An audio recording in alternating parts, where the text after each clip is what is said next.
Hello दोस्तों, नमस्कार। आप सभी का स्वागत है। जैसा कि आपको पता है कि प्रत्येक अभ्यर्थी की अभी की जो दिनचर्या है वो मैं आपको बता दूं, और आप भी जानते हो कि अभी प्रत्येक अभ्यर्थी 6 से 7 घंटा सो रहा होगा। 1 घंटा, आधा घंटा सुबह का और आधा घंटा शाम का, यानी कि 1 घंटा खाने में जा रहा होगा उसका, और 1 घंटा उसका अन्य एक्टिविटी में जा रहा होगा। यानी कि 9 घंटे वो अपनी 24 घंटे में से 9 घंटे आप कम कर दीजिए। लगभग प्रत्येक अभ्यर्थी अभी 15 घंटे तो अध्ययन कर रहा होगा। और क्योंकि आपके पास 15 से या 20 दिन से शेष है, यानी कि 15-20 दिन शेष है, और आप मानिए कि आपके पास 15 दिन ही मानिए, क्योंकि 26 तारीख से आपका एग्जाम स्टार्ट है और उसके 2-3 दिन पहले आपकी तैयारी हो सकती है कि दूसरे जिलों में सेंटर आए, लेकिन इस बार हो सकता है कि आपके सेंटर आपके गृह जिले में ही मिले। लेकिन परीक्षा की जो स्पष्ट यानी कि पारदर्शी कराने के लिए सरकार हो सकता है कि आपके विभिन्न चरणों में जो परीक्षा करा रही है वो आपके संभाग मुख्यालय पर आपके सेंटर दे दे। अब आपको बताता हूं कि आपके परीक्षा जो सिलेबस बना है वो बिल्कुल वैसा का वैसा ही बना है। जैसा आप देखोगे, आपके टोटल 150 प्रश्न आएंगे, 1 से 50 मिनट आपके परीक्षा का समय रहेगा।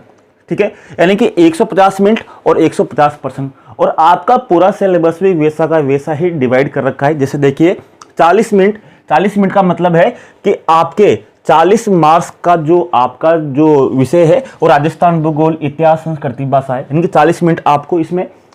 25 मिनट का मतलब है 25 मार्क्स राजस्थान सामान्य ज्ञान, शैक्षिक प्रदेश से, रिट, आरटीई 2009 और सामयिक विषय। 60 मिनट आपका विद्यालय विषय, बिल्कुल वैसा का वैसा ही आपका सिलेबस है जैसा आपके अध्ययन का जो समय है वो डिवाइड हो रहा है। 10 मिनट शिक्षण विधियां, यानी कि 10 मार्क्स। 10 मिनट शैक्षणिक मनोविज्ञान।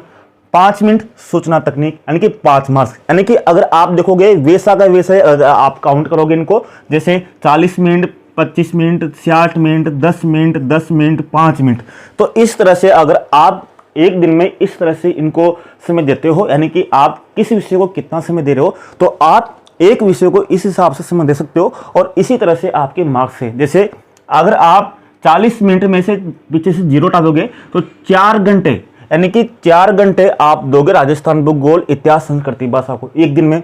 इसी तरह आप यहाँ पर डॉट लगा दीजिए, यानी कि 2.5 घंटा, यानी कि 2.5 घंटा आप दोगे राजस्थान सामान्य ज्ञान को, शैक्षिक प्रदेश को, आरटी 2009 को और सामयिक विषय को।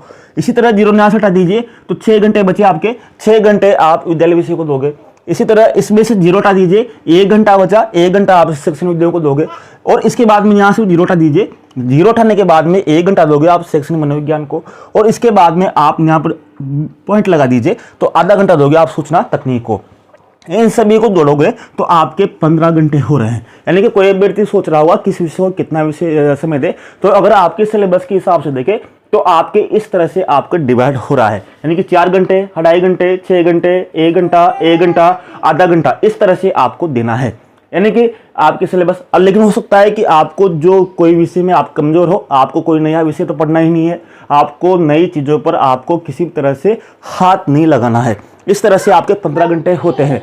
अब बात करता हूँ आपके टेस्ट की बात करूँ तो आपके टेस्ट दे रहे होंगे, क्योंकि आपके अनेक प्लेटफॉर्म में, या चाहे आप हमारे प्लेटफॉर्म पर आर्य मानुष स्टडी ऐप पर आपने रजिस्ट्रेशन करा रखा होगा, जिस पर 4 फरवरी से आपके टेस्ट होने शुरू होने वाले, तो उस पर दोगे तो आपकी रैंक क्या आती है इससे कोई मतलब मत रखना। जैसे किसी के 100 रैंक आ रही हो, किसी के 1000 रैंक आ रही हो, किसी के 1st रैंक आ रही हो, तो टेस्ट में आपकी रैंक कोई डिसाइड नहीं करती है।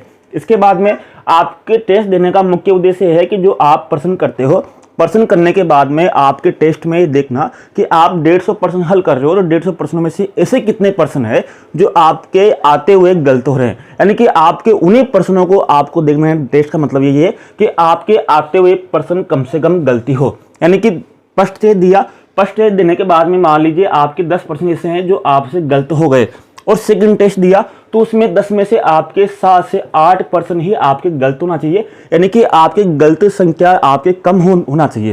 यानी कि टेस्ट में रैंक कोई मतलब नहीं है, क्योंकि आप करने का टेस्ट और जो आपका पेपर रहेगा बिल्कुल अलग रहेगा। अगर टेस्ट की रैंक के अनुसार आपका सिलेक्शन हो तो ऐसा बिल्कुल भी मुमकिन नहीं है। बहुत सी बार ऐसा होता है कि उन्हीं बच्चों का सिलेक्शन होगा जो अपनी गलती कम से कम करेंगे वहां परीक्षा के पेपर में, क्योंकि आसान प्रश्न आपके गलत होने की संभावना रहेगी। तो धन्यवाद, आपको समझ में आया होगा। तो आपके 15 दिन का जो टाइम टेबल है इस तरह से हो सकता है, और उम्मीद है कि आप 15 से घंटे से ज़्यादा आप अपना समय बढ़ा सकते हैं। और आने वाले 2-4 वीडियो मैं जरूर बनाऊंगा आपके लिए, ताकि आपका पूरा सिलेबस कंप्लीट हो जाए। और उसमें जो ऐप में है हमारे टेस्ट सीरीज में 500% चार्ज फरवरी से जोड़ देंगे, ताकि आपको 2 से 5 घंटे में आपको बहुत फायदा मिले। धन्यवाद, नमस्कार, जय हिंद।